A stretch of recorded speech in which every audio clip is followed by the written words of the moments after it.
Did you know that you can redeem your Bilt Points towards the purchase of a home? Well, in this video, I'll be walking you through the process of requesting this option based on my personal experience. Hey everyone, this is Kyle from Money at 30, and on this channel we look at personal finance from a millennial perspective, including money tip videos like this one. In just a few days, my wife and I are expected to close on our first house. Ahead of this, I had the chance to cash in points I've earned on my Bilt Mastercard and apply them towards our closing costs. So how does this option work and is it worth it? Let's take a step-by-step look at this lesser discussed Bilt Points option. Before we get into the how-to, let's briefly discuss the value of Bilt Points and where the home buying option fits. Like many rewards currencies, the value of Bilt Points can vary depending on how you redeem them. On the low end, points can be cashed in for a statement credit at a paltry value of 0.55 cents each, meaning that 100,000 points would yield $550. Slightly better, the points can also be used on Amazon at a value of 0.7 cents each, so 100,000 points would be $700. A much better option is the Bilt Travel Portal, where points can be redeemed for 1.25 cents each toward bookings. Using our 100,000 point example, that's $1,250 in travel. Alternatively, Bilt has a number of travel transfer partners offering one-to-one conversions. While this option can result in majorly lucrative redemptions, it's hard to put a firm value on it due to a laundry list of factors. However, another redemption option is the ability to redeem points towards a down payment or closing costs as part of the home buying process. In this case, Bilt Points are assessed at a value of 1.5 cents each. So if you have 100,000 points, that's $1,500 towards your home purchase. With that out of the way, let's dive into how to request this redemption. To get started with the process of redeeming Bilt Points towards a home purchase, I found that the best place to start is the Bilt FAQ page. On there you'll find a link to a form you'll need to complete in order to make your request.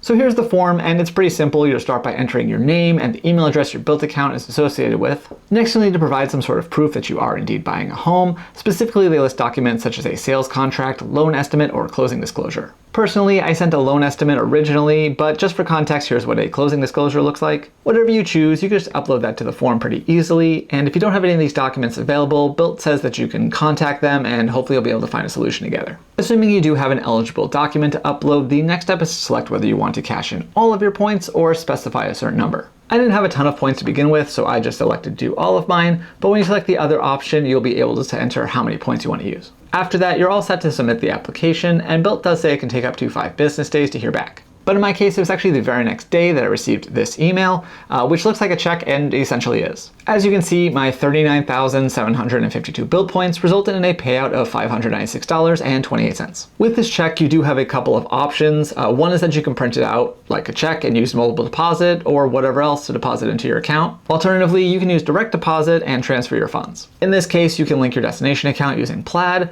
or if that doesn't work or your institution doesn't support Plaid, you can manually confirm the account by entering an account number and routing number. Personally, I use the Plaid option and my transfer arrived within a couple of business days. As for what this looks like on Bilt Ends After, you can see that I no longer have any points, and if you look at the point history, it shows a manual point adjustment. Funny enough, it actually looks like something must have gone wrong a bit because there are actually 2 withdrawals and 1 reapplication of the points, but it evened out. So overall, I was pretty impressed with how easy this process was, at least once I found where the form was in the first place. Prior to this, I couldn't quite figure out how to proceed with the redemption using the app, as it sends you to an article, and that article suggests emailing someone. So I think just heading to the FAQ in the form is easier. By the way, I realize that $600 towards the purchase of a home probably doesn't sound like very much, but that does pretty much cover the expense of our home inspection, or if we want to say that it covered the appraisal instead, that would work. So hey, $600 is $600, and I'm glad that this option to redeem my Bilt Points in this way does exist, as I think it's one of the better values for them, especially if you're not willing to put in the time to figure out how the point transfer and travel partners works. Hopefully this gave you a better idea about what redeeming your Bilt Points towards a home purchase is all about, but for more on the topic, I'll have a link to my article in the description box down below. Also, if you like this video, please hit the thumbs up button, leave a comment, and be sure to subscribe because we have new videos all the time. So thanks again for watching, and I will see you next time here on Money at 30.